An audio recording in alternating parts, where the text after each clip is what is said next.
Okay. Yeah, I think the gradual moving into and realization of these different modes of dialogue is something that's very, very interesting. And I know it's Hmm. something that is fascinating you at the moment. And I see it tying in deeply to the series Awakening from the Meaning Crisis, and particularly, of course, the sort of response aspect of how we come to terms with and ultimately move through, ameliorate, as you put it, the perennial problems we face. Hmm. And dialogue is one of many modes of expression, experience, response that we might take to these perennial problems. And I'm just I'm trying to feel back in and sort of drop into where we are now. Hmm.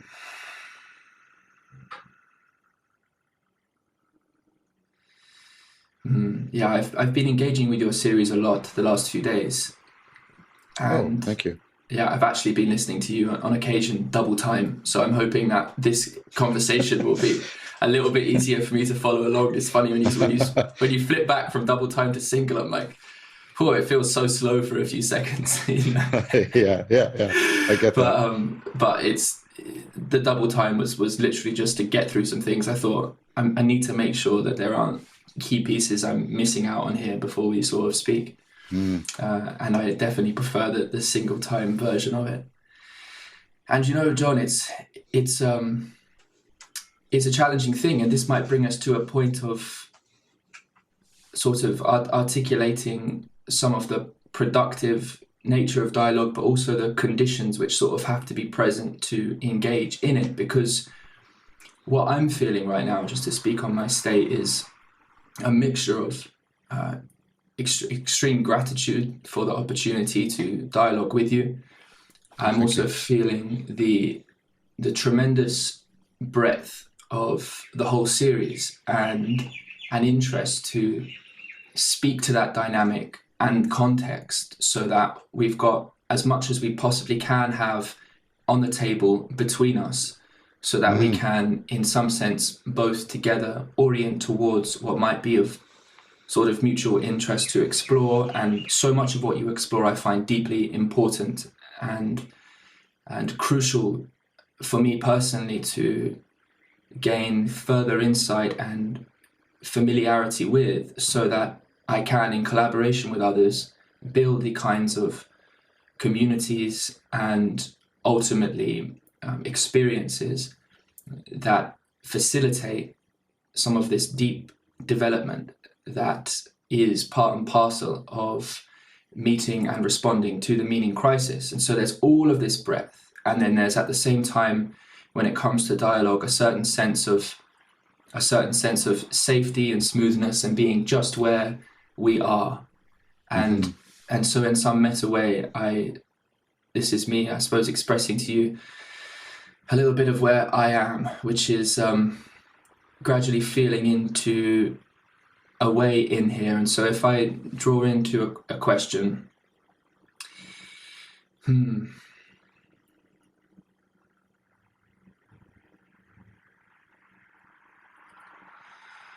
hmm, where do you feel this notion of dialogue? It's a Socratic dialogue, but there's also, I sense, a bit more of an intimacy to Hmm. what you're exploring. Could you articulate how that is alive for you at the moment, and how you feel that this may be an important practice to situate within our ecology of ways we can develop and ameliorate and move through some of the perennial problems we face as existential beings? Oh, great. I think that's an excellent question. Before I address the question, I first want to respond. Mm-hmm. Uh, I really appreciated your careful, and I mean that in a very positive sense, your very careful articulation of how you're framing, the framing you're bringing to bear into this interaction. I thought that was very a very helpful thing for me, and I think also very helpful for potential listeners. So I just wanted to say thank you for doing that. I think taking the time, that's, in my mind, that's analogous to the importance I give to problem formulation. It's kind of like dialogue formulation. How are we formulating the dialogue before we immediately leap in and try to solve or resolve or whatever we're going to do in the dialogue? Spending that time to first formulate the dialogue, explicate it, make sure that we have a shared commitment to this formulation. So I think I think that's an exemplary thing you just did. So I want to commend you on that. I want to express my appreciation for that in both senses of the word, like the gratitude and the understanding for why you did that. So thank you very much for that. And that, of course, is a nice segue into your question, the question that you actually posed to me. So a bit of the genealogy of how it emerged, and will give me a way of getting a little bit better where it's at. So in conjunction with the awakening from the meaning crisis, of course, I've been talking a lot about this need for an ecology of practices,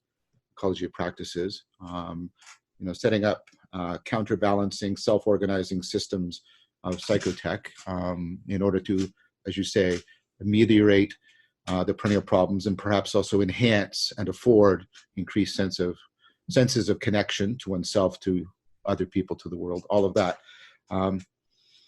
And I want another motive for this is to also give appropriate credit. And it's not just a moral thing I'm doing. I'm trying to also show the vital role of distributed cognition in the work we're doing that often gets masked by kind of individualistic ideology that I want to challenge, not only in what I'm saying, but in what I'm exemplifying. So I was in one of these kinds of discussions with somebody who I've come to have a lot of affection for and deep appreciation for, Jordan Hall.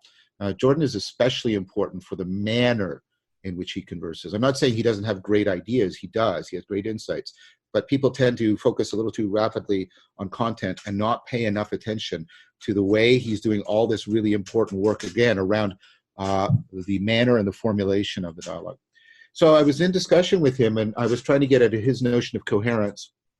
We're comparing it, and he had this insight. He said, well, what I think I'm pointing towards is the need for a meta-psychotechnology whose role it is to help generate, curate, and organize the ecology of psychotechnology. So I use this sort of metaphor of shepherding.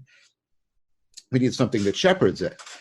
And I thought, that just struck me as, oh, wow, that's a brilliant insight. And it was in my mind, there's a relationship between how individuals cultivate wisdom and then, right, this needed meta-psychotechnology.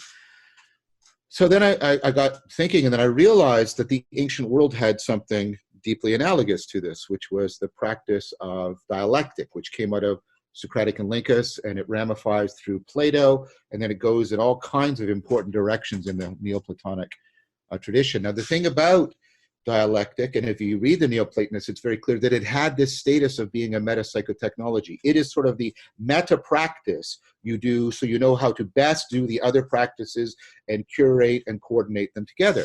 And the interesting thing about the dialectic is it's both something you do as an individual, sort of ontologically, and then something you do with other people, discursively, and that these two dimensions are integrated in a powerful way. So, well, I was saying, oh, well, I should better understand that, because that would serve as a valuable template for trying to understand what Jordan was talking about. And it was, of course, deeply enmeshed with the Wisdom Project, which was the connection I was seeking. So then I thought, oh, that's really interesting, because that also ties in with this stuff that's also been happening. You can see it, for example, on Rebel Wisdom, about the rediscovery of the power of the collective intelligence that is generated by distributed cognition. And, there's now some, even some hard science, it's a little bit, some of it's ghastly, about the power of distributed cognition. Like they've directly linked rat brains together, and that collectivity can solve problems that individual rats can't solve, the computational powering. Right? And then there's all this stuff about the brain synchrony between human beings. I won't get into the nuts and bolts of it. So there's all this emerging stuff. And then I thought, oh, and then I got to meet somebody else who I'm forming a very deep friendship with. You just talked to him, Guy Zenstock, and so there's all these emerging psychotechnologies, and especially Guy's circling, because Guy's circling is so impregnated with the wisdom project of Heideggerian and existential philosophy that it's exactly the kind of thing, right? I'm talking about as is something that has analogous elements with ancient dialectic. So I've been engaging with the help of Peter Limburg and the wonderful people in my circling group. So I'm doing participant observation, learning some of these other discourse modalities. Did some empathy circling recently. Uploaded that video. Doing some insight. Going to do some insight dialogue. Anyways, learning all of these things, and so it struck me that dialectic was also the machinery in the ancient world by which people were tailoring themselves to and entering into, right, the collective intelligence of distributed cognition. And they often spoke of this in religious terms. What's really interesting to me when I'm in the circling practice, for example, is how spontaneously people, often from a very secular orientation, will find themselves using very spiritual, even religious terms to talk about the phenomenology and the change and functionality that's occurring in these practices. So I just saw that as a massive convergence. I saw, okay, here's all this stuff going on about the collective intelligence of distributed cognition. Here's ancient dialectic, and there's all these new and wonderful texts being generated around this, like Sarah Rappe's book on Socrates, for example, is just amazing. And then, right, and there's that coordination with Jordan's idea about the meta-psychotechnology. And then there, like I said, it struck me that, well, what we could do is we could, and that's what I'm going to do in the next series, we could explore right now all these current emerging dialogical practices, put that into dialogue, and I don't mean that as a pun, I mean that as a real thing, put that into dialogue with what I can glean from and garner for the practice of ancient dialectic, and see if we can then bring, some elucidation, some clarification, some insight, some advancement of the project. Because here's the key idea. Just like individual intelligence needs to be exapted up into rationality, and then that exapted up into wisdom, we need to take collective intelligence and ratchet that up into collective rationality and in collective wisdom. And those two projects are deeply interpenetrating. And so that's what I think we need in order to get to the meta-psychotechnology. So I'm doing a lot of work with Christopher Mastropietro. By the way, you should have him on you should interview Chris, right? So Chris and I are writing a chapter for the meta-modern anthology on just the stuff you were talking about. It's also going into the book we're working on. So I'm doing a lot of work with Chris right now to try and nail down some of the theory. I'm doing a lot of work with Peter on the Peter Limburg, investigating it through this participant observation, reading the literature together. So there's a lot of people. We're all working together. Some of them I get to work with directly in collaboration.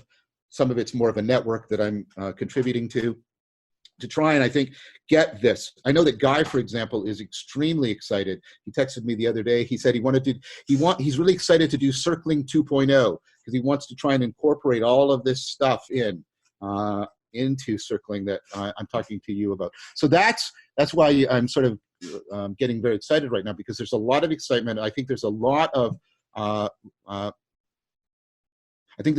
real potential here to create, to cultivate, to help advance this kind of meta-psychotechnology and access ultimately collective rationality and collective wisdom, so that we have something that can really vet our attempts to create the ecology of practices that are needed to address and ameliorate the meaning crisis. So that's sort of a gist of, and I ask for forbearance from all your listeners and your viewers, because this is very much a work in progress. This is something I'm doing work on now, trying to get the phenomenology and the functionality of all of this worked out.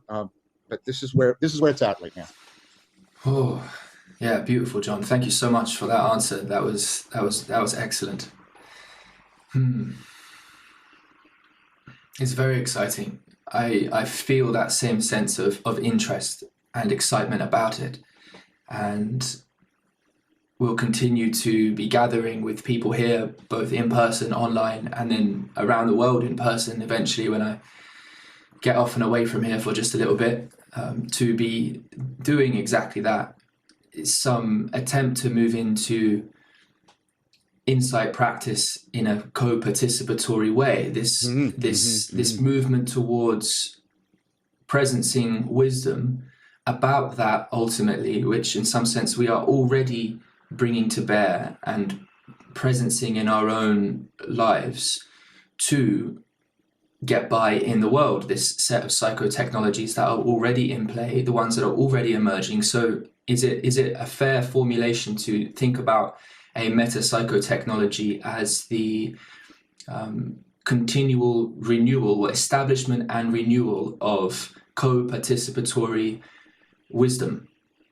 Oh, I think that's an excellent way of putting it.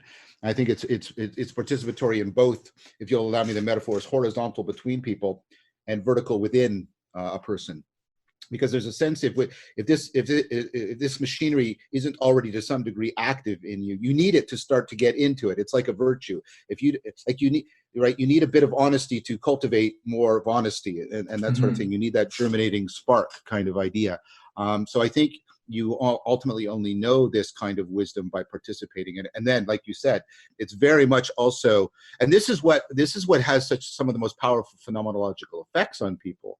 That sense of, but that's why it's often called the we space, the participation in some emergent presence. I got to be careful here with my language because I don't want to invoke weird metaphysics. But you get this we space that is not reducible to any one particular individual cognition, and your relationship to it is one of participation. It's not other than you, but it's not identical to you. You participate in it. Yes. And again, that's why it harkens back to sort of theurgic language. And it even survives in some of our metaphors. We talk about team spirit.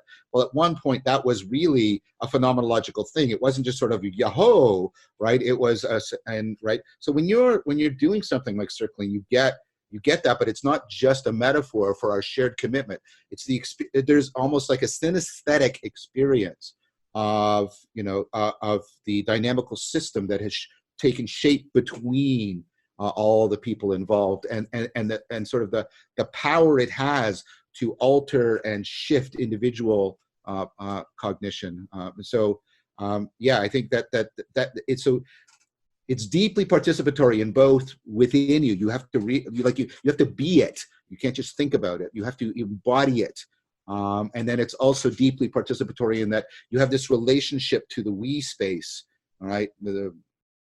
That is, again, it's not other, and it's not me, it's not I, it's we. So it's phenomenology is inherently participatory in nature.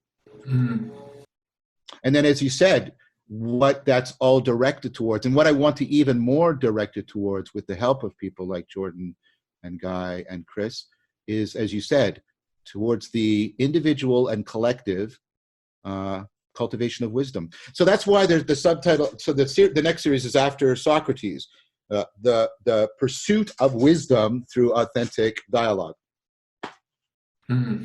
Yeah, that all seems right to me. So I wonder if this is an interesting way in, because okay, so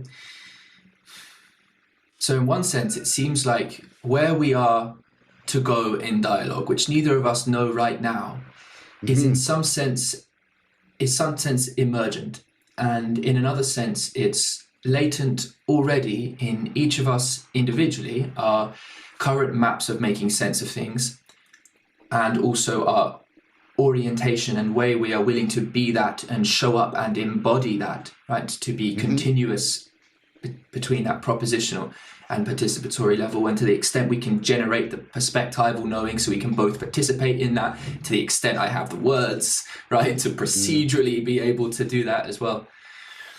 We are here at this opening, and I'd like to presence a little bit about where I feel myself ultimately going. And that doesn't mean we have to go there right now. There's this balance. There's this Mm-hmm. balance that's important to hold, isn't it, between the Very much. being where we are and being, and ultimately, actually, my fundamental goal here is to be helpful in a collaborative way towards Of that course. very project. And I Yeah. would actually love to talk to you about how that project relates to a lot of how I am driven to show up in the world. And broadly speaking, these collaborations toward the creation of communities that enable wisdom, enable the development of psychotechnologies and the practicing of different psychotechnologies based on the sovereign choice of individuals to move towards that in their life and to realize a deeper connection to themselves, each other, and the world, while we also make sense of where we're at in our collective moment. For me, this is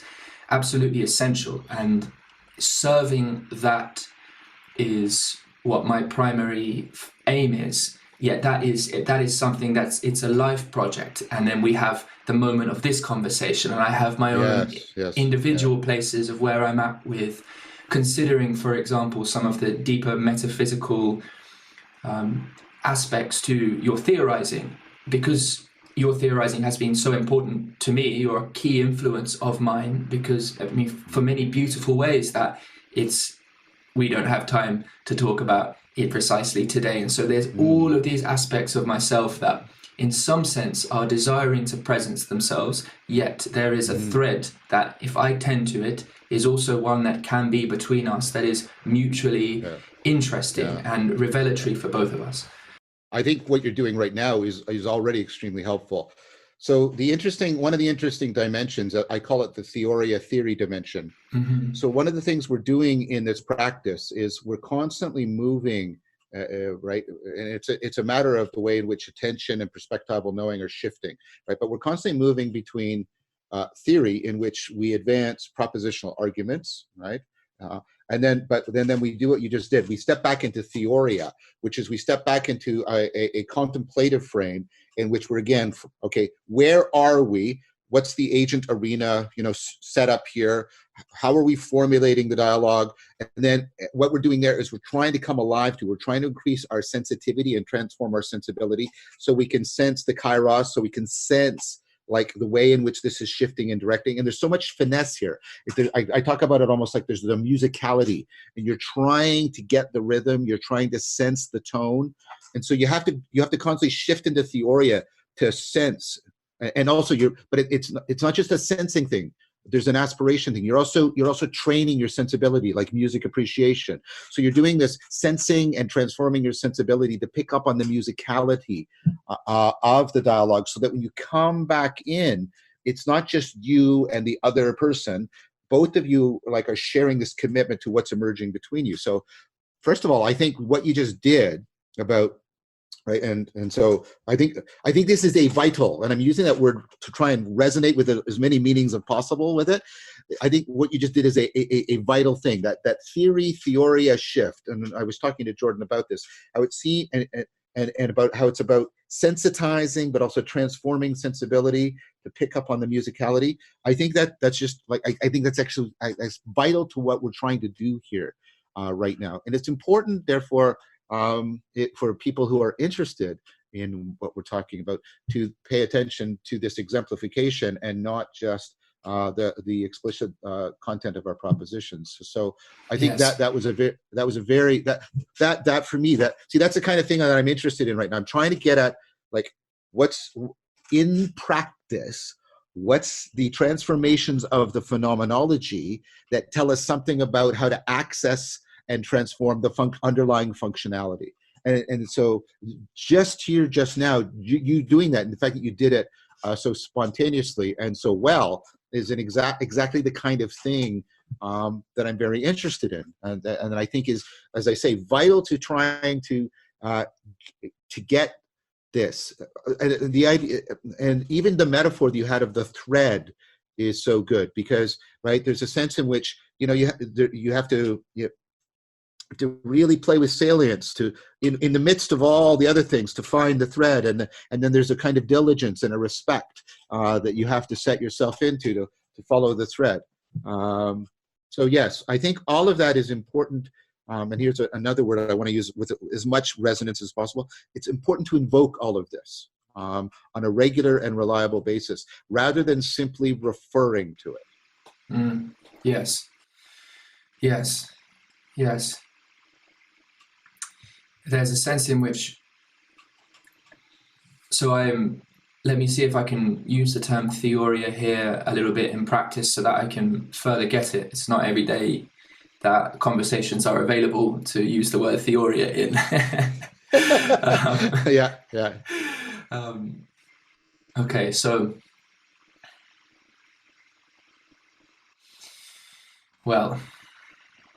so this is a different way in. There's a movement towards an sort of an unscripted mode, because there is this necessity, I feel, the language is appropriate, I feel, to presence actually gently, as we have almost an opponent processing towards it. Yes. We have an opponent processing towards the appropriate place of vulnerability, and that vulnerability is more, but the vulnerability is involved, and that vulnerability from me in this moment, especially when we are skimming along the surface of what are deep metaphysical cogs and highly developed ontologies and epistemologies. These are the kinds of vulnerabilities that can, in fact, as you speak about so interestingly in one of your lecture episodes, invoke a sense of horror if they are misplaced, or if they are dislodged without the right bounds of safety. And I'm very attuned to this, and I actually have considerable experience in deep metaphysical unsettling and epistemological and ontological unsettling over the course of many years. And in that sense, I feel ready to be here and do this. But there's a sense in which when I'm talking about this stuff, I realize how affectively laden I am looking to presence my words. And it's the affective component that you also speak about an awful lot as being a key characterization of how we should understand relevance realization. Oh, totally. I mean, it's the coping of relevance realization is inseparably bound up with a primordial kind of caring.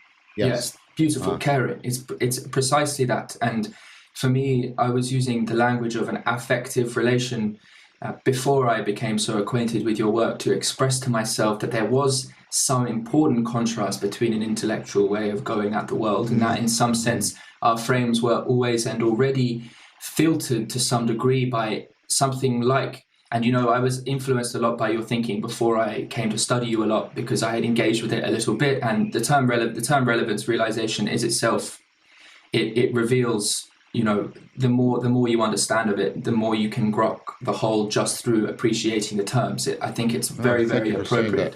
It's a very, very appropriate. Choosing the right terms is a very important thing to do. Oh yeah, and and that's something actually that I think can be afforded. Like dialogue can help, I think, spontaneously to generate those terms, but it can also be not precisely the place where you look for them. And I know this in my own experience, because so often I'm looking to communicate the affective component to enable this sense of shared safety and care. So I will go out expressing things in all these different ways, coming at it this, like this, like this, with these different emotional tones behind it. But that's not how I would sit down to write something if I wanted to make something analytically tight in the way that relevance realization has to be analytically tight for it to play that role between the cognitive science on the one hand and then also the religio on the other. Yeah. I think I wanted to intervene because you made a couple of really excellent points. I didn't want them to be left. One, the thing you just said, I think there's and there's a big difference between theorizing, which I think we need to do, and there's where you need those precise terms, and you shouldn't produce until you've come to precision. Yes, I agree with that, and that is the appropriate place to do that. But I think to go back to 2 points you made about dialogos, and I try to use the Greek now by way of the logos, because the logos right, is much more comprehensive than logic, right? It's the gathering together so that things belong together. So, but in Dialogos, there's two things you said that are very important. First, we're putting ourselves on the edge of, we're putting ourselves into a system that's dynamical and that is going to have emergent features. The ongoing emergence of what we have not pre-planned or pre-packaged or pre-cognized, pre-thought, right, is again a vital piece of it. Next, you mentioned about the affectivity and you mentioned the vulnerability, and there's a way in which I'm sort of seeing these coming together. Because I was really, I really liked when you and Guy were talking about the distinction between vulnerability and exposure that had come up. Guy and I talked a bit about that, and then I think he talked at length with Jordan about that. Because it's this notion again of sensitization, right? The difference when you're exposed, right? What the response is a hardening, right? The response is a hardening, and because what you're trying to do is defend and protect yourself from further incursion. But in vulnerability, if we're using it as distinct from exposure, because of course people use terms in all kinds of sloppy ways, but if we're using it in the distinction, vulnerability is a kind of sensitization. You're allowing yourself to things to penetrate into you. So it comes with that sensitivity. And I think that's exactly where the affective component has to be our guide, because what our affect is often doing is giving us the degree to which our ability to perceive and sense is threatening, or the degree to which it's nourishing. Our affect is often, deeply attuned to, okay, what is this doing? And so I think being able to coordinate, courage and care with vulnerability is what affords it to actually become that sensitivity. And so a lot of what we are doing is, and again, to try and, really make this word resonate with people, we're trying to encourage each other. And if you'll allow me to coin a new word, we're trying to encare each other. We're trying to create, right, caring between and within each other so that we can, that the vulnerability stays it stays as a sensitivity and doesn't harden into a defensive framing of, oh, I'm overexposed. And then that in turn, leads me back to the point you made about, and this is one I hope we can spend some time on, because it's kind of the tangled but really juicy part, if I can put it that way, which is we need a place for theorizing. Let's put that aside. I've already acknowledged that, and I do that, and that's important. And people know that I care about that. So I'm going to take it that that's a given, that nothing that we're doing here challenges any of that or undermines it in any way. But when we're doing Dialogos, right, we do need to bring into it the depths of our ontology, if you'll allow me. We have, this is what I see exemplified in Plato, right? You can't, if you really want to cultivate wisdom and courage and virtue, these are deeply perspectival, participatory things. And therefore, your deepest patterns of intelligibility, your deepest patterns of coping and sense-making are always bound up with your deepest patterns of caring and concern and identification. And so, I mean, if we want this to have existential depth, we have to touch upon the ontological depths as well. And so how to do this, and you can see that this is a vital issue in Plato. They talk about it in the dialogue. How to do this, you want to be able to take people even to aporia, where they're like, it doesn't make sense anymore, but not tip them into, as you said, horror. Because the point isn't to immobilize people because they've now overexposed and they harden and now they're stuck. What you want to do is you want to take that and get them to commit to it so that becomes wonder and awe, and it draws them forth in an aspirational commitment. And so that is also part of the finesse of the Dialogos. And so I often describe this to Guy as, I want to take circling, but I want to bring Philia Sophia into it. I want to bring in, right? So we're doing all this stuff, all this really valuable and rich and juicy stuff with circling, but if we get aware of all of these dimensions, can we then bring them in, can we then bring in Philia Sophia? Because the deepest, and I mean, Guy is all on board about this because this is Heidegger's whole thing, right? You can't actually explore Dasein without exploring being. Those two are bound together in just inseparable fashion. And so that's why I wanted to interrupt you. There was like 4 really important things you had canvassed there, and I thought they were important to slow down and open them up and unpack them a little bit. Yes, thank you for doing that.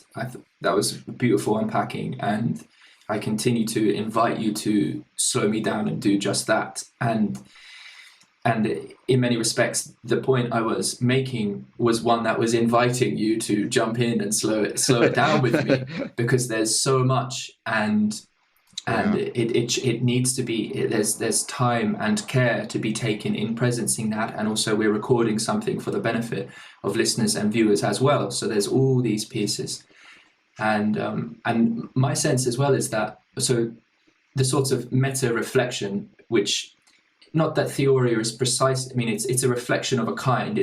But not so much an intellectual one as it is this bearing forth of where we are and our being in the moment, which can look for a moment like a type of sort of meta, taking oneself out of the particular frame. There's a deep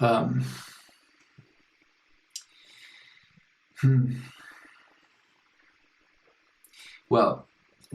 That is a process that should be gentle. That is a process that should be gentle, and I'd like to continue it. So, okay.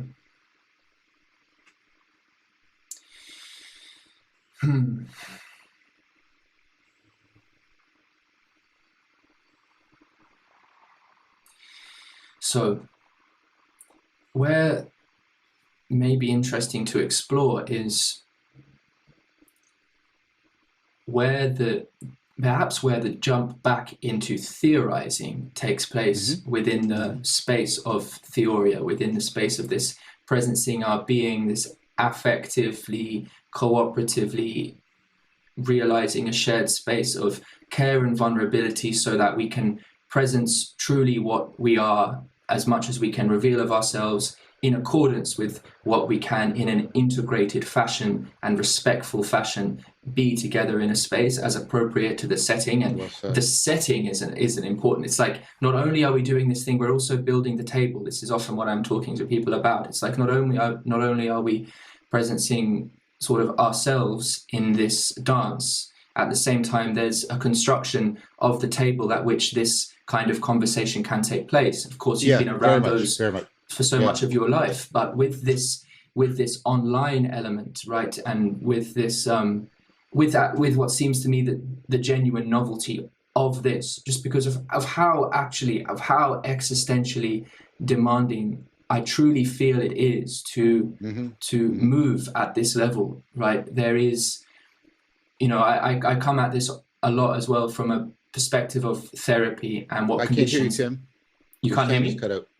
So let's press ahead and trust the process anyway. It's really part and parcel of exactly what we're talking about, because it's this constant dynamic of feeling, of the desire to participate, and then also accepting precisely where you are and not going too further than is just breaching the boundary. And this is a big part of my day-to-day kind of process. But where I believe I was at, just to pick things up for our audience, is presencing also this therapeutic aspect and the conditions which enable, in fact, trauma to be moved through and positively developed or growth to occur from this state. There's a sense in which we want to avoid that, which we want to avoid presencing that which locks us and freezes us and stops us from being able to be in a productive relationship with it. And so, yes, there's a deep importance to this, tenderly establishing this domain of shared care. And where I was moving potentially, and here's where I can pose a question, is, so we theoria is in aiding us to presence the being and the depths of our ontology, creating a landscape of care in which that can be done. And then also now we might consider how we move back into the theory. And I wonder how you'd characterize that term. Right. So that's excellent. And that's that. I mean, and the thing of it is, again, we've got the germ of it because we've been doing it. Mm-hmm. We keep cycling here. And so it's not a matter of creating something de novo. It's a matter of trying to through participant observation, trying to sort of delicately extricate into sort of stable theoretical terms and formulation what is that's going on here. And so there seems to be some aspects here. The turn back to theory is the kind of thing I see going on again in the Platonic dialogue, in which you're not, there's never monologic argumentation. There's argumentation, but it's always bound up with questioning, because you're always seeking to involve the other. And there's as much a receptivity for, a seeking of insight, as there is the attempt to, come to some sort of argumentative conclusion. So, there should be theory going on and theorizing. I sound like I'm splitting hairs, but I'm trying to be very, very careful here. Well, there should be theorizing going on. I don't think there should be theory building going on, which is a different thing, mm-hmm. Right? So again, I'm asking for everybody's patience. I'm trying to. This is very much a work in progress. But you know what? We keep theorizing. We step back and we do the theory. We represence ourselves. We restructure the salience landscape. We reinvestigate. We resensitize. We're doing all that stuff, right? But then we also do this. And this is where Guy's invocation of this phrase, I think, is so pregnant. We come to terms. About what's happening there. We try to. It's almost like poesis. We try to put into terms, and then we question each other. We challenge each other. We link things together. But the inference is always open to being impregnated and redirected by the insight, and the insight is always open to being challenged and restructured again. By the inference. We're trying to get, it's very much like with the stuff where I talk about, and how in rationality, we're trying to balance insight and inference and internalization off against each other. That's why I think you can't really come into these practices in any depth. If you haven't already started down a sapiential pathway where you've got some ecologies, you've got some individual practices for insight and inference and internalization, and you've got some basic ecology for networking them together, because I think that's what you're trying to do in theorizing. So the theorizing is, I'm bringing up elements of theory in that there's inferential moves being made, there's insight, and those are talking to each other, but I don't get into monologue, right? The internalization is always present. You're always there. You're always impregnating. And I'm using all these metaphors because those are the metaphors Socrates uses, mm-hmm. right? And we still think about how the word concept originally goes back to concede, right? And being the midwife. So there's that, but we're not trying we're trying to stay with Plato and not get into Aristotle, not because Aristotle doesn't have value, but in Aristotle, I don't think it's due to Aristotle, I think it's due to an accident of history. But in Aristotle, all we have is the monologic treatise, and we want to stay in the Platonic dialogue. Elsewhere, when we're doing the science, then we do the Aristotelian thing, then we do the theory building. We should theorize, there should be inference and insight and internalization, but we shouldn't do theory building. We should generate lots of things that we can then look back on and say, right, from within that participant observation, there's all of these things. I could take them out and do some theory building, or I can bring some theory over here in cognitive science to bear on this. And that's why I think there's kind of a meta dialogue between what's going on in dialogos and the scientific study of distributed cognition and collective intelligence. So I don't know if that's adequate, but I think it's a good beginning. The turn back to theory is that's appropriate and fine to say, but keep it distinct from the desire to drop into monologic theory building. That's one of the things I would recommend. Yes, I hear that. Okay, so here's something that may open this out in an interesting way, or maybe bring it to a more fine point. So something that has been a key interest of mine for some years has been the a recursive, seeking sort of a recursive elegance to how I express modes of orientation in particular states of consciousness. And the reason I'm presencing this is because also as well, I believe what I'm looking to do when I'm using some terms to refer to these modes of orientation in consciousness, which may look very much like particular meditative or contemplative turns within your own experience, right?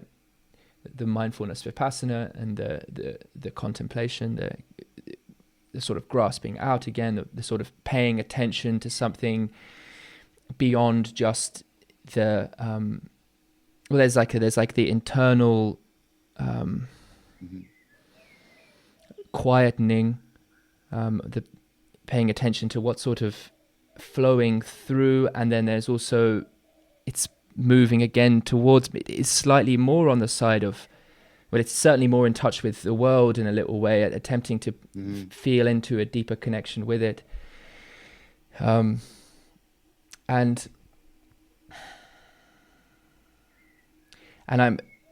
I mean to speak from a perspective that's process philosophical. So I'm not looking to speak from a perspective where we are sort of identifying the fixed substances bashing into each other, and certainly not, because ultimately what I would like to move towards as well is invoking a discussion of sacredness and the sacred in here too, because there's a sense in which sacredness, as you articulated in the series, must be seen through a lens of, well, of course, it's forever incomplete, yet at the same time enabling of experiences of deep connection and unity. So it's the relevance realization that never ends. It's continued transformation.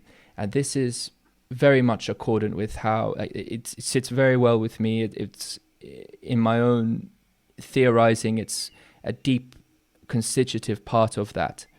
Yet I also feel I'm looking for, and have been looking for, some reliable ways to refer to what is experienced in cycles of transformation, which are something like waypoints, which could be mistaken for a certain kind of fixation, but they're not a fixation on the substance side of things. It's not a finality. It's not like this is all there is and the process is complete.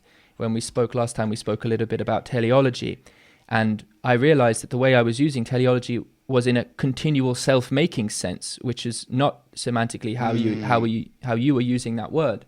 And I may not be entitled to use the word teleology precisely because I'm endorsing a continued self-making, right? But I'm endorsing a continued self-making in respect of what enables, like what are the core orientation modes, what are the fundamental features, the almost the minimal viable necessities for a successful transformation that enables further transformation. It seems to me like some paths do end fundamentally. And what we are is a process of opening and closing as appropriate to continue transformation. And I refer to that in my own self as, and people as loving transformation. And this seems appropriate to me. And it's relevance realization may in fact just be that, or it might be a key, like a deep piece of it. And then in a slightly more, and I guess I have this loving transformation as something like a self-making telos in perpetuity. But it also these notions of agape in there and anagoge. So it's a loving, because the constitutive goal element of relevance realization, which it needs. It's coming. It's like a givenness that it finds itself interesting for itself. I say it's loving for itself. It's not just the interest isn't enough for me. It's not enough. I think it needs to love. Okay. And in this deep interconnected way, and what we're doing when we're caring for each other, it's the agape as you express. It's this love, And so, yes, that's quite a lot of thoughts. I know I've jumped a fair way ahead here, but it may be one. It was wonderful, though. Yeah. It was.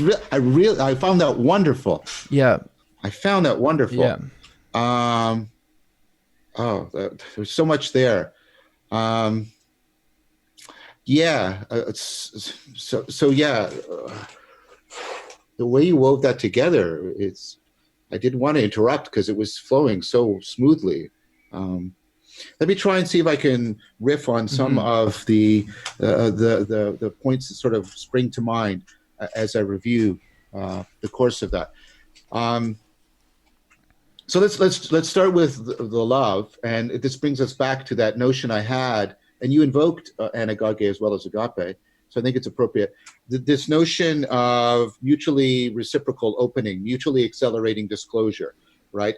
And the idea that, if I understand vulnerability as a sensitivity to allowing not just my mind, but my identity to be restructured, not just in a cognitive insight, but in an existential insight, that will call forth, that will adduce, right? And maybe there's a vulnerability to the world that will call forth or adduce from the world. It will disclose itself in ways it couldn't disclose itself to me before. There was a way in which I was imposing on the world, and now in a kind of will to power, a romantic sense. And now if I do that restructuring of my identity, that allows the world to disclose itself in a way. This is Wright's notion of a sensibility transcendence. And that we experience, this is Aaron's work, we experience mutually accelerating disclosure as love. That's how you fall in love with somebody or something or someplace. That's how it works. Because it's that deep, that's the knowing of yourself and the knowing of whatever it is you're coupled to are so interbound together that the inherent self-loving, which isn't the same thing as selfishness, of relevance realization is bound up with the relevance realization that is occurring, directed towards the world. I think all of that, the way you put that together, yes, I understand also the thinness of the word interest. I tried to use that word, and I'm doing work with John Logan on this. I was trying to go back to the original meaning of the word interesse, to be within something, and trying to revalorize that we, like many of our terms, we've trivialized it, we've thinned it out to be a simple referential label and not something that sort of more poetically discloses the depths of something. But to be within, interesse, that, right? So I was trying to play on the idea that relevance realization is constituted by it exists within this kind of relationship to itself. If it's not self-monitoring and self-caring and self-coping and self-making and self-organizing, if it's not profoundly autopoetic in that way, it's not going to be functioning as relevance realization. So I understand what you're trying to convey with love. What I'm saying is it was my intent with the word interest through that etymological exploration to try to get back to that deeper meaning, and therefore give people a term. So let me be careful here. Give people a term other than love for trying to talk about something that grounds what we normally call love. But now you've taken it another way. You've said, no, I want to take the word love and I want to deepen it down to reach this transformative depth. I think those two things are actually convergent. I think those 2 points are actually deeply convergent. And then that brings me into the other thing and here's, in theorizing, we want to talk about it, we want to do conceptual analysis on it, but in theoria, we're trying to invoke it. As you're saying, we're trying to presence it, and we're trying to give it a functional role, right? A place, in a deep sense of the word, within the dialogue. And man, is the sacred ever, well, at least sacredness, is that ever present in the Platonic dialogues as well? It constantly, it's invoked, Socrates even ends the Phaedrus with a prayer to the god Pan, and what other gods were present throughout the dialogue, right? So I think talking about, while trying to also simultaneously invoke, and that's what you always have to do in participant observation, right? About the sacredness, I think, is also relevant, because once we start getting into this idea of love and interesse, maybe if I use the Latin, that'll be better. We try to get into let's say the love aspect is the anagogic mutually accelerating disclosure. And then the inter-essay is the sinking to the depths, right? The sinking to the ontological depths. So we've got the love and we've got the inter-essay that are going on.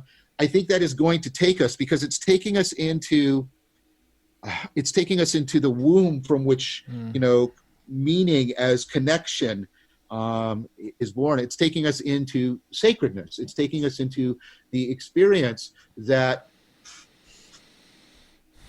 when we get this kind of deep coupling, the Hebrew word da'ath comes to mind here. When we get this kind of deep coupling with the love and the inter-essay, right?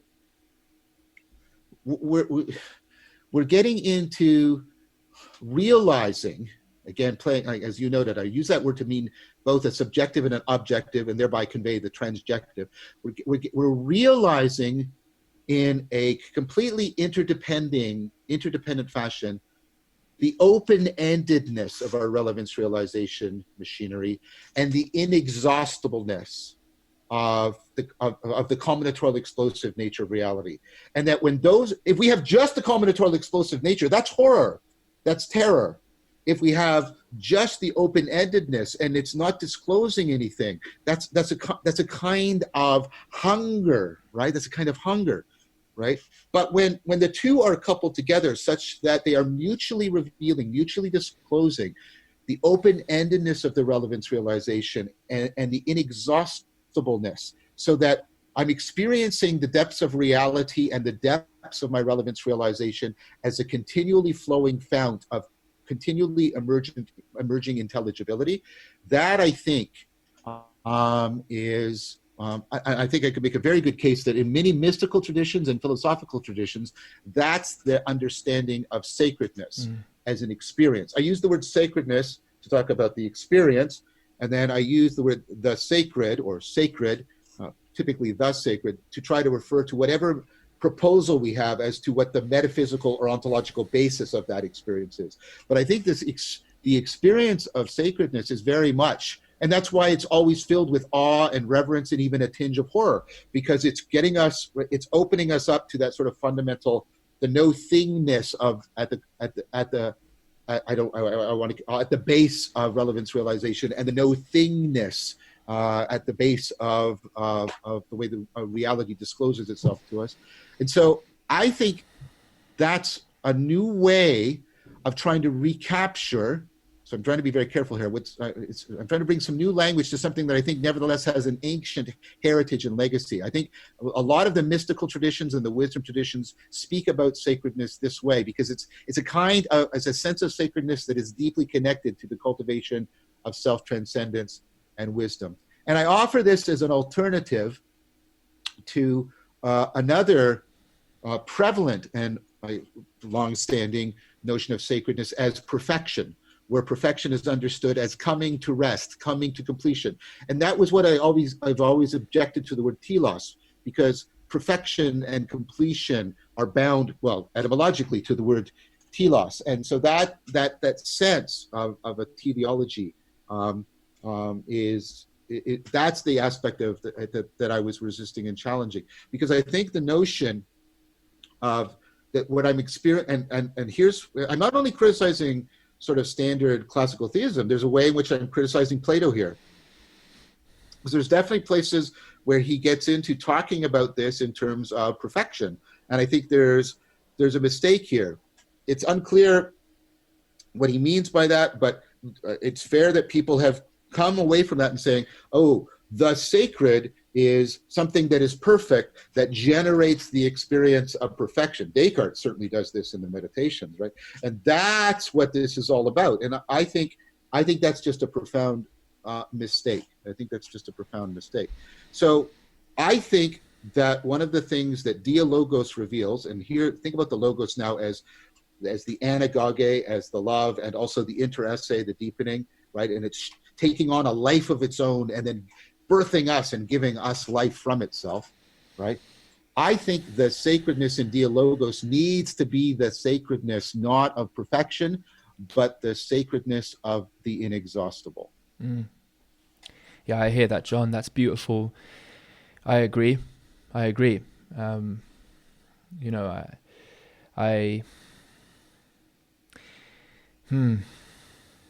So what is, so there's,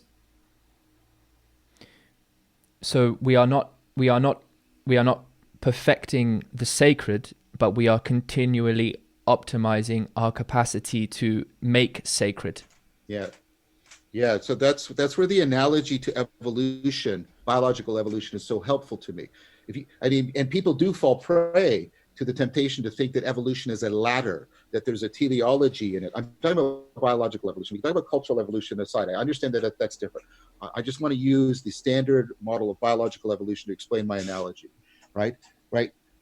There isn't a ladder. Evolution isn't seeking the perfect, final, complete design. What it's always doing is, this has worked for a moment or two in geological time, which means it's a reliable basis for me to make something new now from that, which will then, if it works, will be a reliable basis for me to make something new, which, if it lands, to use Peter Lindbergh's favorite phrase, and the phrase I hear in circling, if it lands, then it gives me a stable platform from which I can make something new again, yes, and so on and so forth. I'm not trying to bring it to completion. And here's where I want to say another point. Because this relates again to dialogue and the difference between dialogue and story, even though we put dialogue in story. So I think narrative is psychologically indispensable for us developmentally. I think if we don't cultivate narrative, we can't. Narrative teaches me to grasp non-logical identity. It teaches me what it means to say, I'm identical to that 4-year-old, and I'll be identical to the 75-year-old man who's retired. So narrative gives me deep practice in a temporally extended self that has non-logical identity. And that is so important for my rationality and my cognition and my metacognition. I think narrative is indispensable. But I don't think narrative is final or complete.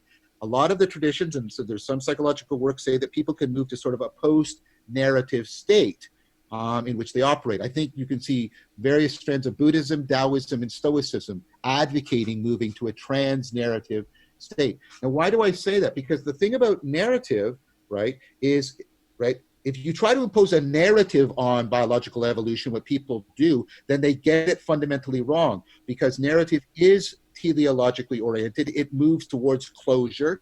It moves towards finality. It moves towards perfection, and they lived happily ever after. Narrative, right, ultimately, while psychologically indispensable to giving us all of the machinery we need to exapt for wisdom, ultimately, I think, has to be left behind if we're going to operate within dialogue the way it does. That's why, although there's clearly sort of some narrative elements to the Platonic dialogue, many of them don't end with narrative closure.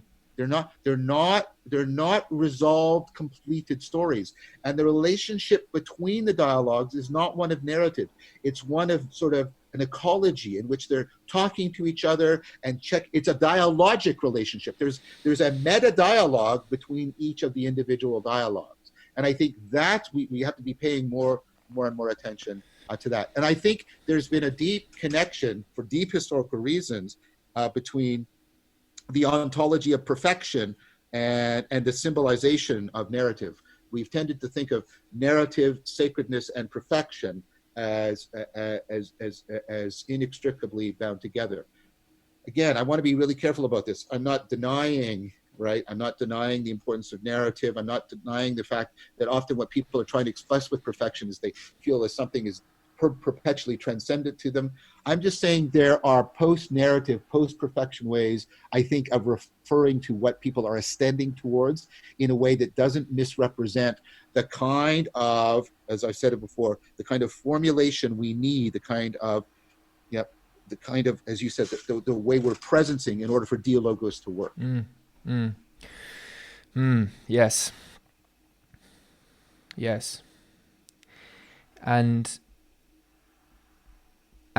then we find ourselves here and now in a collaborative, always collaborative, participatory making realization of the course that we can be on together in coherence that enables us to continue to be on course together. There's still this notion of course that Darth you speak about, and so let's bring this in here, because because yes, That's why we use the word discourse. That's why we use the word discourse. We're picking up on the fact that there is a coursing. There is a coursing going on, and of course, da'ath was also bound up with the sense that there's a course to history, right? And of course, we use course. Of course, we use course as a way of pointing to a pedagogical path. All of these things, yes, very much. Okay, I'm going to see if I can bring in a frame here that may well be concordant. It may be meaningfully different, but it is. If I weren't to bring it forth, then I'd be leaving something important to the side. Because I'd like to take what we've presenced here and then see if again we can because I'm interested in, let's say for the sake of this conversation, seems part of what seems to be driving me. I'm interested in saving, keeping what is necessary and helpful in the notion of telos, while already in some sense absolutely changing it by saying, okay, we are only going to take forward, for the purpose of this conversation, a continually self-making telos, and it's not a finality of thingness that we're looking for. Okay. Yeah. Evan Thompson talks about this in Living Things as an imminent teleology. Beautiful. Right. And he's hearkening back to Kant there. And that living things, because they're self-oriented, they have an imminent teleology, in that the teleology is completely recursive. The purpose is to maintain the ability to, like, it's the purpose of maintaining the self-making. Yes, beautiful. So we are absolutely on the same page with that. What? Very much. I have no objection to that sense of teleology. I have no objection whatsoever. I think it's integral if we're going to understand autopoiesis and aspiration. I think it's integral. Beautiful. Okay. Excellent. What we encounter in experience and what we are also contending with in our lives is the supreme depths of our lineage and the vast unknown of the future, and also the inconsistency of duration as we experience it. Different experiences you will commonly hear people refer to, like it felt like 3 years in that few short weeks or whatever. Right? It felt like hours, and it was just mere seconds or minutes. And we can talk about this thing perhaps from the perspective of the brain and the release of chemicals and stuff like that. That's fine. But I am very influenced by Bergson, as I know you are as well. I heard you in a conversation. I heard you really appreciating that notion of durée, and for me, with JP, with JP, And given my interest and exploration with psychedelics as well as other kinds of practices, I am well aware of the atemporality and the vast expansiveness that can seemingly be experienced, right, and become very, very difficult to integrate into a coherent theory. But perhaps in the right dialogue, in fact, we can begin to work with these things. Because, okay, so here we are. This self-making to enable further self-making must realize itself according to patterns. It must be. It's humble before and within the patterns that already enable it, and and it deeply participates in the realization of patterns that will continue to afford its flourishing. If we were to step back and look at that, we're not seeing chaos. We are, with the right tools in mind, seeing a certain pattern, and the certain kind of pattern that can be beautifully artistically represented. People might use a mandala. They might use just a beautiful image of, a human being. I'm struck by feminine beauty, and I'm struck by how there's a sense of a timeless, alluring, drawing forth beauty in it, and a magnificence, and there's a sense in which if I attend to myself, I can become a more caring, a better person, in whatever way we want to wrap that up over a period of time. I want to be able to be more and more appropriately realize my potential, and I feel very strongly that in so doing I can more effectively contribute and be in a caring relationship with the world. And I want to look at that aesthetic and go, this here to me is meaningful, and there was a course here there is a way that was walked which had a pattern to it, which, while itself is not in any deep sense the only one, it's not fixed, that's not what there is. Was a cycle of development there. I loved and I let go appropriately, and I opened myself again, and I faced courageously the depths of experience. And so the final thing to add into this, and then would absolutely love to hear your response, is this.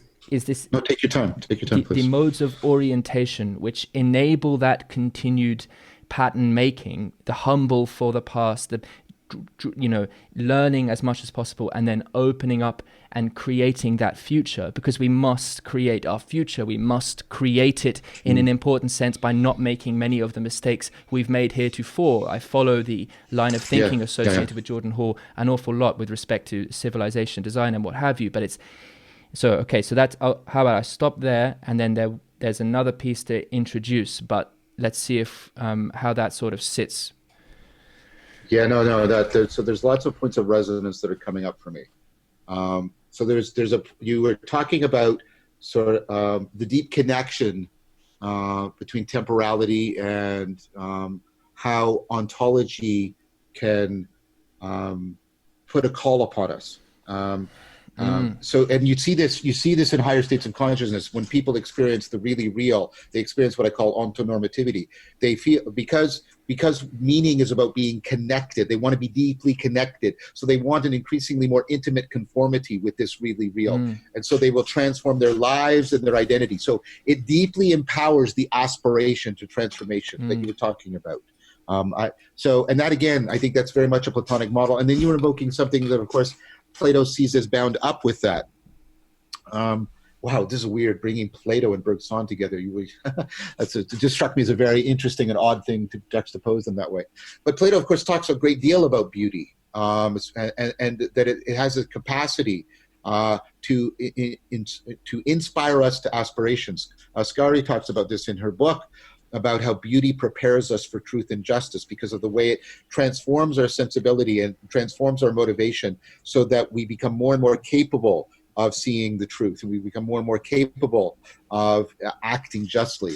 And so while beauty isn't truth, it is a deep affordance of a aspirational path to becoming more truthful and to becoming more just. And I think all of that, and I think Iris Murdoch saw that was clearly what was in the center of a lot of the Platonic and the Neoplatonic tradition. So I think all of that is very I think it resonates with everything you just said. And then let's bring it back to the thing that started it, which was the different experiences of temporality. Because we're talking about this anagogic process. We're talking about the process that the way beauty couples me in such a way that my identity is restructured, my sensibility, my salience landscape is restructured, so the way the world can disclose itself, because beauty and love are bound intricately up together. You get that mutually accelerating disclosure, and beauty is often a call to that. It's often, right, if it's, right, it has that kind of call upon us. It draws us forth.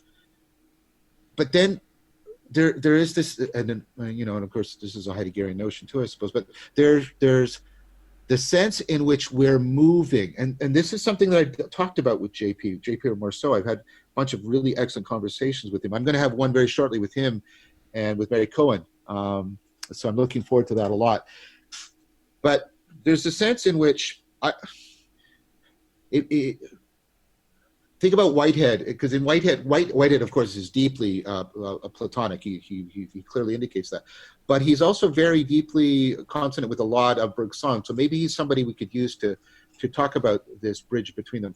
But what I see in Whitehead is I see this bipolar ontology. Let me try and articulate this a little.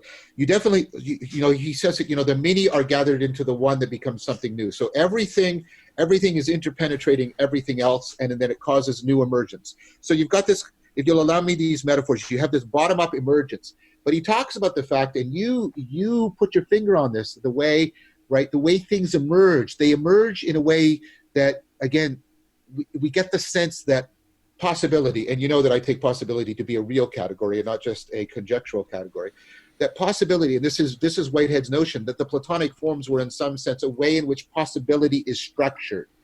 And if you'll allow me a Neoplatonic notion, that structuring of possibility emanates into the patterns that are afforded to emerge within the emergence. And then those patterns, of course, access the structured possibility. There's a way in which the bottom-up emergence and the top-down emanation are completely interpenetrating with each other. This is why I've been so deeply attracted to the work of John Scotus Erigena from within the Christian tradition. He's this titanic figure, from the 9th century, and but he's also regarded as a heretic. But it's interesting because he's seen as the great synthesizer of Eastern and Western Christendom, Christianity, and Neoplatonism. He was elevated to very high status in the court, and then he was asked to produce a document, and he did, the Paraphusion, the division of nature. And then when this came out, controversy swirled around him, because he tried to articulate this idea of creation, right, as something that should be understood as being the complete interpenetration of emanation from eternity and emergence within time. And that instead of thinking them as opposite, we have to think of them. So his metaphysics, he doesn't just use a dialectic, because he writes the Paraphusion as a dialogue, but dialectic is the ontological structure he sees, like, in reality itself, that it's inherently dialectic precisely because of the complete top to bottom interpenetration of emanation and emergence within creation. And then to top it all off, because of the particular notion of God, which I think is where the heresy comes in, he sees all of that as one with God's inherent self-creativity.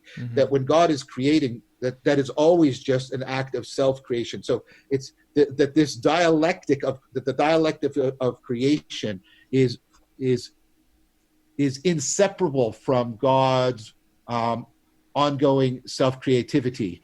And so he again, it's a different notion of the sacred as this ongoing, inexhaustible production of intelligibility, as opposed to the at rest perfection. So that's why I imagine he was regarded as heretical. He's now sort of come back around, and people are starting to consider him much more carefully, even within theological circles, precisely because this ontology that he talks about seems to be so apt for talking about these two things that we're trying to bring together within our worldview, and I would add, apt for providing a deep grounding, a deep ontological grounding for discursive dialectic, like what you and I are doing right here, right now. Yeah, it's beautiful. It's beautiful. Okay. So two things come to mind. Both take a long time to say. Let me see if I can reduce both quickly so that hopefully we don't lose either. The first is that I would continue to like to hone in on what I mean by modes of orientation. Yes, I would too. And the second is just how much I'm interested in the continued discussion and careful experimentation with the embedding and invitation of more people to participate in community regarding what we're speaking about in such a fashion that does it justice, cares for it. But I'm also interested in I do feel a sense of urgency, and I appreciate the importance of being slow and smooth. I deeply do. And I also feel a sense of urgency, and I feel that in our culture we are lacking the pillar where a polis can be together and mutually inform each other and disclose themselves in this fashion, so that we can become more in touch with the state of our collective moment and our connection to ecology, and how we can actually begin to take powerful decisions. Powerful decisions must, to me, they should be taken from an already exhibited capacity to presence oneself in relationship with this very process of the generation and development of wisdom. If they're not coming from that, then it's actually horrifying. It's horrifying. Yes. And yes. Which is why we're getting into what we're in some ways. Yes. Keep going. Okay. So that's that. But maybe we could go the modes of orientation route first, which is, please. First of all, I like the terms. I think it's excellent. And I'd like, so I want to turn back things to you very momentarily. Yes. I've noticed that at crucial points, you invoke this as something that was playing a pivotal, meaning the capacity to turn things, playing a pivotal role in one note, a moment of theoria, by the way. It's important to step back and in a Heideggerian fashion, like I just did and like you've done, to step back and to the degree to which you can, and sometimes we make mistakes about this, and I've made some myself, but the degree to which we can, and so more education is needed, but the degree to we can, pay attention to the etymology. Try to give life back to the words so that they can resonate in a way that is beyond our normal, everyday manipulation and control of them. Give them back some of their being so they're not just words that we have. So, like I said, so we've got, and we're trying to do this right now, I think, with modes of orientation. And I was trying to do it when I was invoking this term pivotal, that you invoke modes of orientation because it's a pivot. It allows us to move and shift things that are otherwise heavy or hard to move, because we've found a balance and a point at which such redirection becomes possible for us. So, you know, the ways in which mode of orientation is pivotal, I think, is what I was picking up on and what I want to try and explore with you. I just wanted to make that note again, that theoria note about the value of re-impregnating our words as much as possible by paying attention to their metaphoricity and to their etymology. Yeah, that's beautiful. And it's something that you evidence to an incredible degree in your lectures. And I think it's one of the many chief reasons why they afford people to open up their conceptions so much. And yeah, it's great. So okay. So modes of orientation then, fundamentally, a key piece in the role that these modes of orientation are playing is in our relationship to death and dissolution. And broadly speaking, the chaos that can enter our experience, the horror as well, right? The dislodging. Yeah, very much. How is it, how can we find ourselves again? How can we find connection again from a place of disconnection in some respects? That's one thing that's important. And the other is also how we can front up to change, how we can, from a place of sort of coherence that's become stagnated and stultified, decide bravely to move over the boundary, right? To confront and attend. And it seems to me the capacity to attend in different modes is sort of it's hard for me to imagine the pictures that we're speaking about without those fundamental building blocks of just how autopoietic processes can be in relationship which is other than their immediate domain of autopoiesis at all. How can we transgress and transframe our boundaries without, in some sense, the courage to be with the not knowing, and ultimately to surrender in some sense, and also to confront? The two terms that were pivotal for me in making sense of some deep psychedelic experience I had were confrontation and surrender. I'm not attached to either. There is a negative and positive mode of each, but they're just what the terms are. Maybe I would be interested to hear how you would take this kind of discussion, and I'm not attached to having to do it through the lens I'm bringing. Sure. So there's a lot there. I like so let's gather together, logos Yep. gather together so that things belong together. That you know there's this encouragement and in caring that is bound up with the modes of orientation, as you said, because what we're facing is we're facing the real possibility of dissolution, a kind of death. And so it's interesting. There's a term, of course, in dynamical systems that tries to point to this, which is criticality. A system is critical when it is undergoing enough dissolution that it can restructure and reframe itself. But if it takes too much, then it will actually fall into dissolution. So that's why it's called critical. It's playing on both senses of the word critical, I think, in a very nice fashion. So I think one of the things that's critical, one of the things that can get us into criticality, and that our culture is not good at, and this is why I've spent some time on it, I keep coming back to it, is serious play. And serious play, I think it's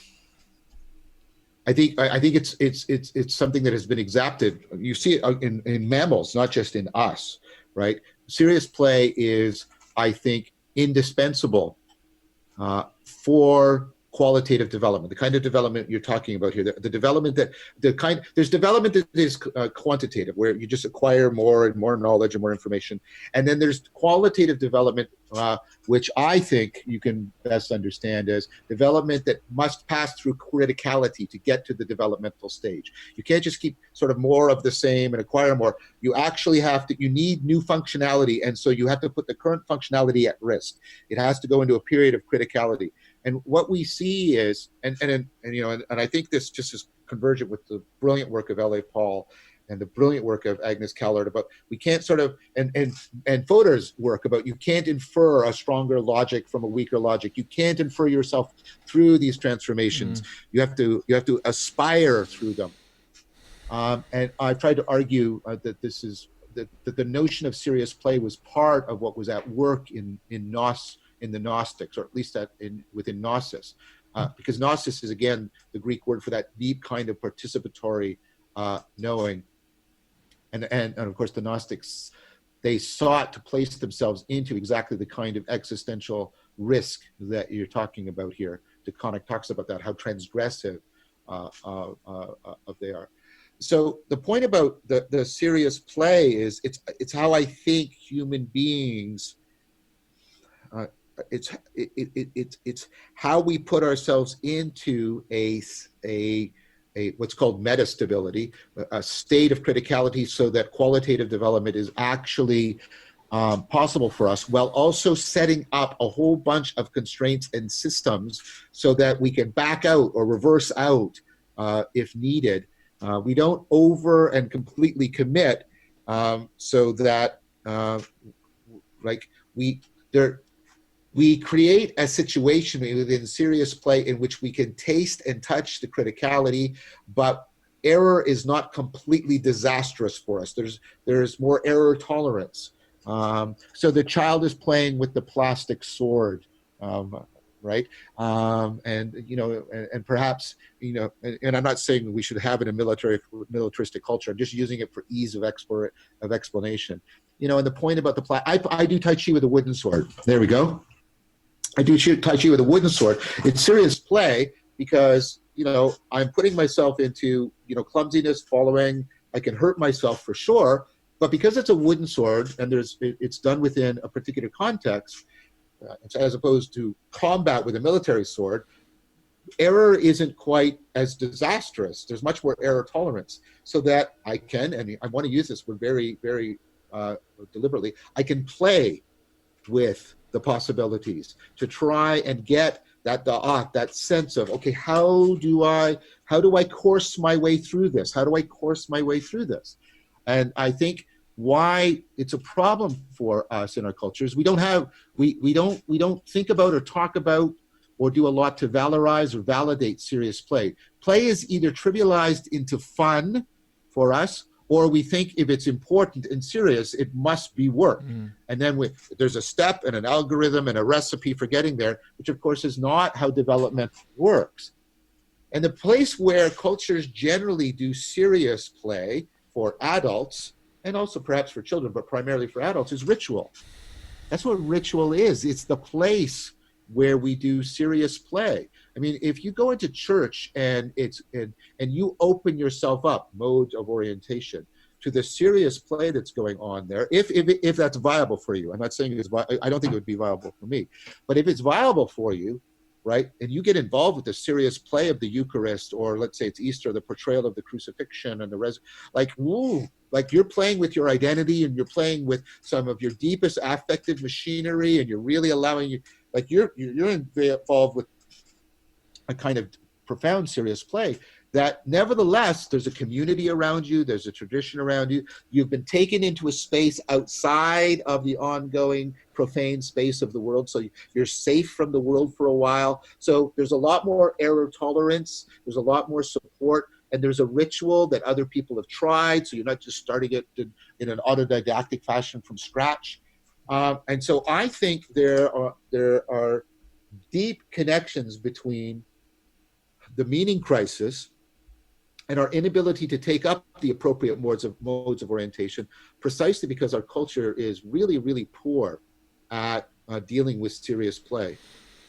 Like, and notice how poorly, and I mean that even economically, we reward people who live lives in which serious play, like musicians and artists and other people who have decided that serious play is something that needs to be exemplified and enacted.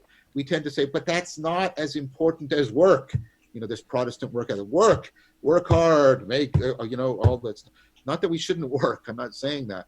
But I mean, again, another symptom of the meaning crisis, and this is becoming pervasive. We have a culture in workaholism, right? Workaholism. What is it? Workaholism is, I think it's the word. I'll accept it. Workaholics. Yeah. It's basically people do not know how to be other than work. So they do not know how to become, really, because they can't engage in serious play.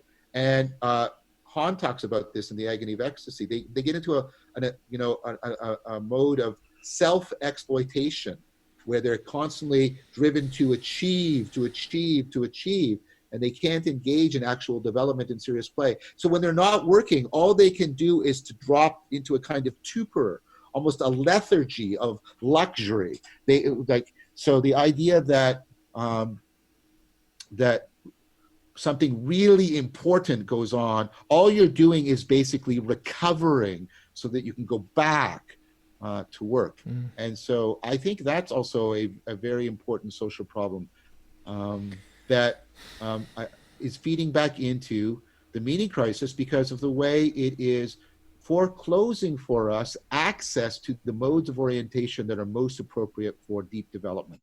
Yeah, that's beautiful. And it's remarkable to me because you tied the link there between modes of orientation and the development of a space within culture where people can precisely come together and seriously play in the fashion you just described. We're doing it right now.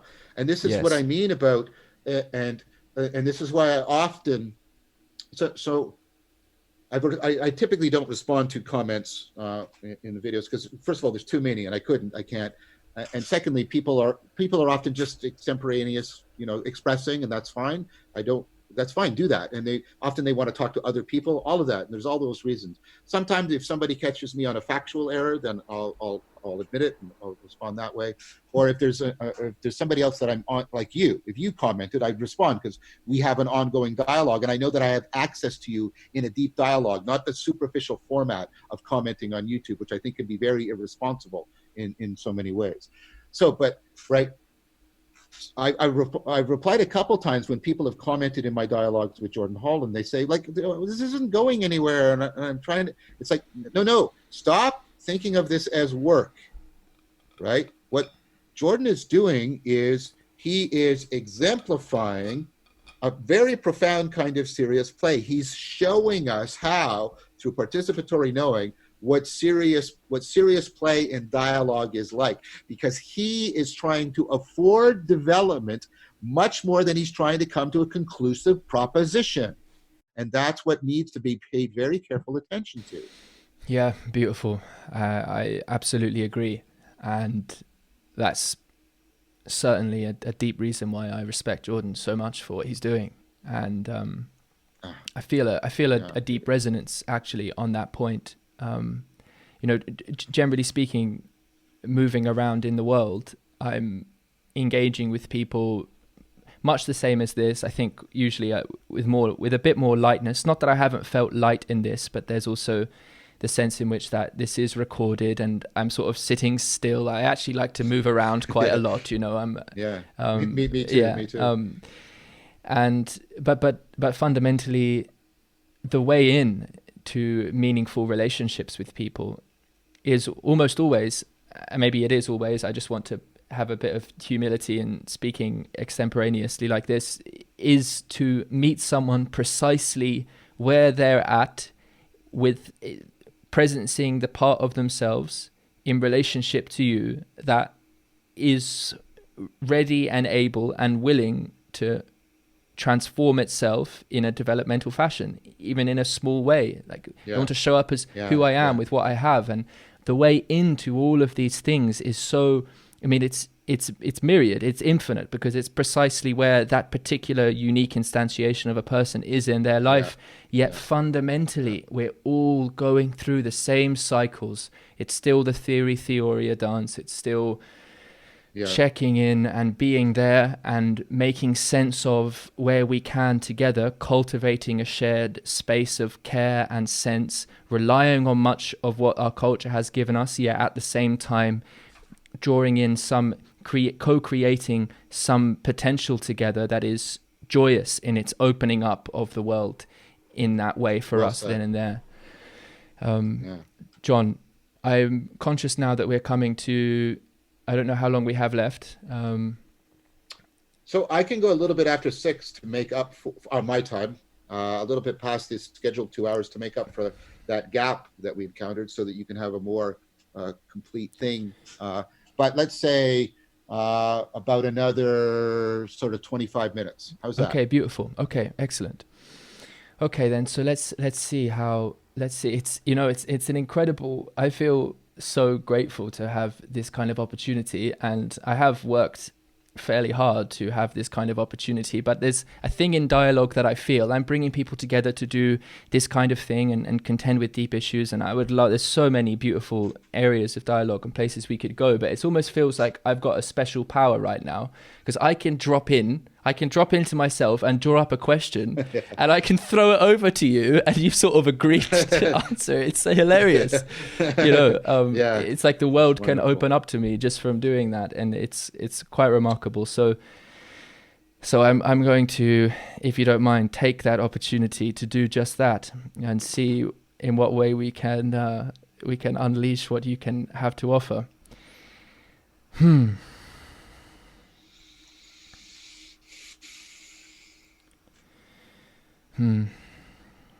Oh, this is it. So, Okay, so there's a few areas of inquiry that have come to mind. First of all, I was really motivated by this notion of joy, and in what sense you can create for us here, or speak to how or where may be ripe in our creation of an element or space within culture that can afford a sort of joyful opening of people's expression. And then, you know what came to me, John? I felt metaphorically, the sort of opponent processing of that, and I felt into a difficulty and a certain trauma of our time, and that is going to be a bit of a lateral jump, but it may be somewhat resonant, and that trauma is one experienced, I think, by both men and women, in a both masculine sense and a feminine sense. But there is the whole world of Me Too, and just not what Me Too is specifically, but what it's tapping into in sort of a certain disconnection and in some sense an inappropriate kind of relationship and an environment fundamentally of not caring. There's a deep sense in which an interlocking sense of care has not been managed for whatever reason for the psyches of people involved in this milieu that we find ourselves in. And something I've experienced is that there's a particular, I don't know, maybe not a particular, but there's a deep sense of a woundedness for both masculine and feminine. But let's maybe concentrate on the feminine. Perhaps they have to be taken together. That's crucially important. And I think people don't do that enough, really speak to both masculinity and femininity together. But there's a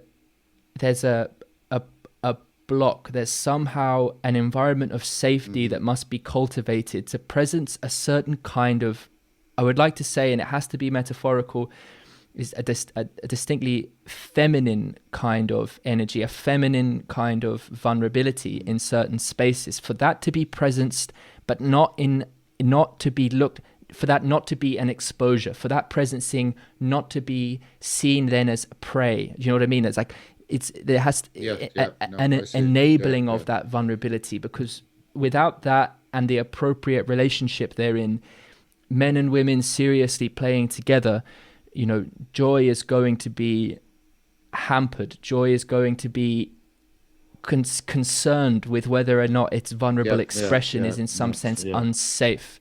So what are your thoughts on that mode of inquiry? That's very, very important.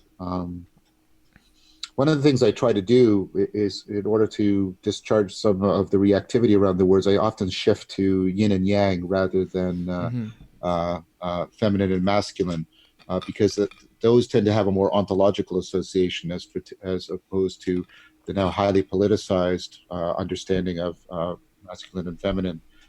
Not that there aren't important political issues. There are. I'm not denying the history of feminism or its value. I'm just saying that sometimes it's hard to talk about the things you want to talk about. I notice how there's trepidation, how you're moving around these words.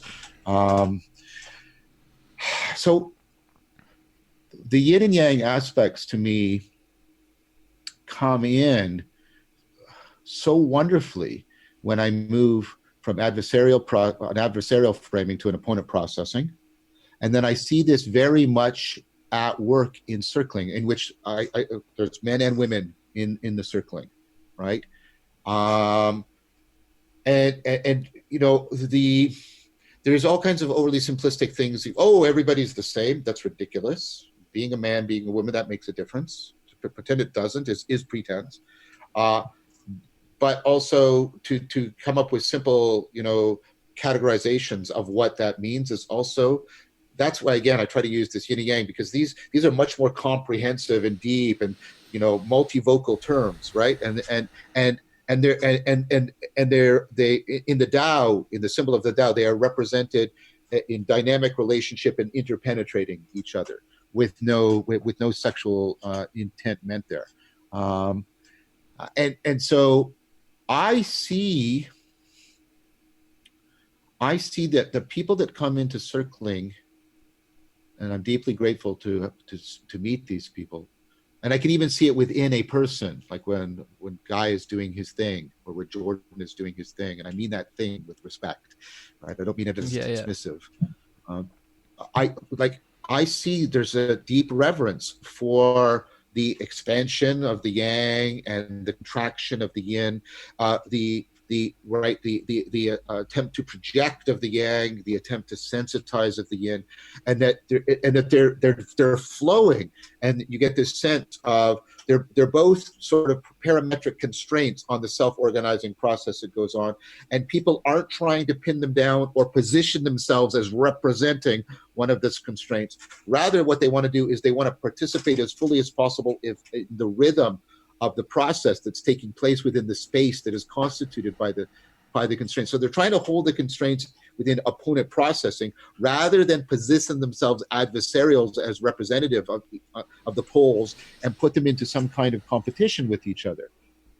Now, I think all of that is very, very important. Now, we have to take great care, because that that is a very real possibility, and it is a possibility that both the men and the women, I think, in the circling deeply value. That is my I have a strong conviction that that's what I'm seeing in the circling. So, are you still there, Tim? Yes, I'm here. I think you we're froze back. there for a second. Yes. Yeah, you froze. Yeah, okay. Did you hear everything? Yes. What I said about both? Yes. Both the men and women are deeply valued. Okay, and so I want to acknowledge all of that, and I want to acknowledge it reverentially, and I want to recommend it as something we should be paying more attention to. That instead of positioning and adversarial, we can hold the opponent processing and move to the space given by the constraints, right? I want to acknowledge that reverentially, while also acknowledging that we have to address all the traumatic damage that's been done by the kind of disconnect you're talking about, the way in which we, for all kinds of cultural, historical, and psychopathological reasons, have hurt each other around, issues of gender and the masculine and the feminine. I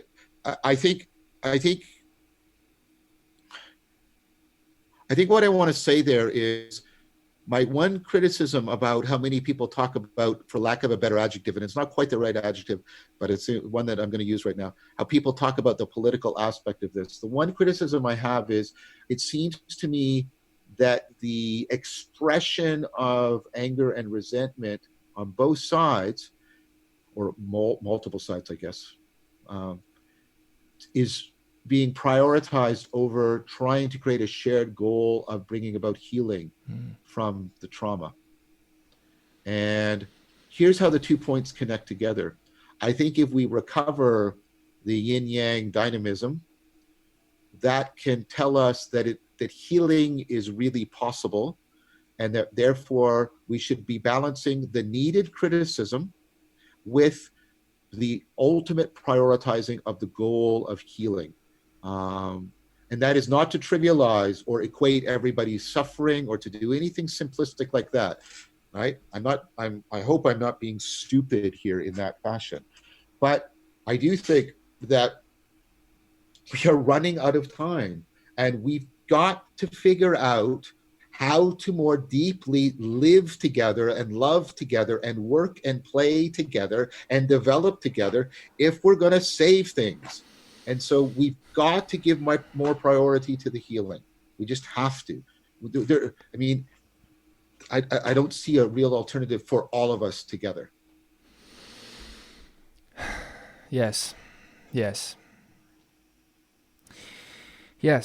And the movement, we, not us, in terms of us and them, how can we be part of this? This opponent processing is like the rhythm. I love the metaphors. I speak so much, mostly to open up to people about where I'm thinking and feeling and how I'm being in the world is through the metaphor of rhythm and music. What I'm finding most powerful is this notion of the deep drums, just to tap in and feel into the deep drums that are present. All the noise. It's an innate capacity of all of us to tune into the deep drums. Yeah, I like that metaphor. Yeah, and I like the shamanic associations that it's calling forth. I think that's very wonderful. That's wonderful. Thank you.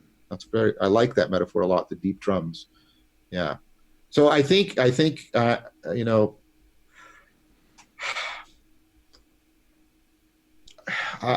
it worries me because the adversarial processing is becoming so prominent, and it's being sort of indicated as so enmeshed with the only way to have power and influence. I do worry about our ability to get back to the sense of opponent processing.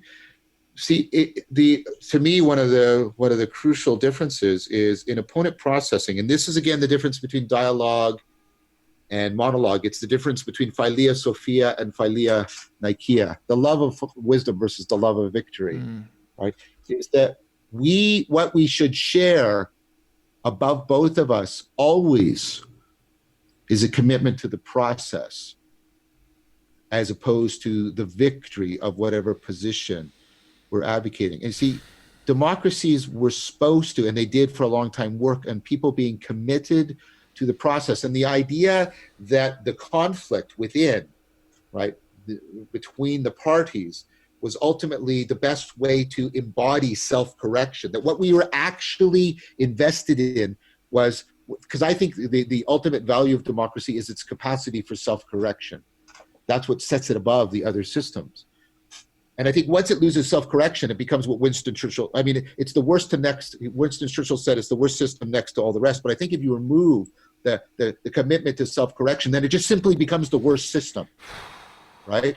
And so I think that you have to have a commitment to the process because of an unwavering understanding and appreciation and reverence for how much self-correction is continually needed by all, and therefore why the opponent processing must be respected above and beyond your own particular party and position at all times. And when democracies have that, I think they function very, very well. And when we lose that, which I think we're losing all around, and especially in the sort of the major democracies like the United States and Britain, I mean, we seem to have lost this capacity for understanding the need by all for self-correction, and therefore the commitment to the superlative valuing of the process and the self-correction therein over our particular goals and our particular party and our particular position.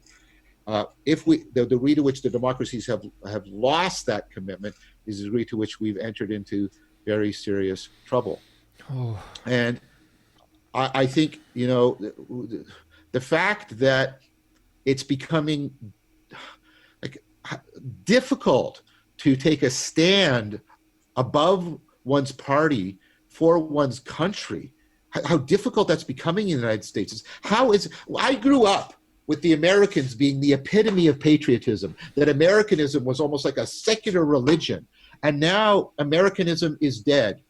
And people are going, oh, no. If you are not committed to the process into the country over your position in your party, Americanism is dead. It is dead.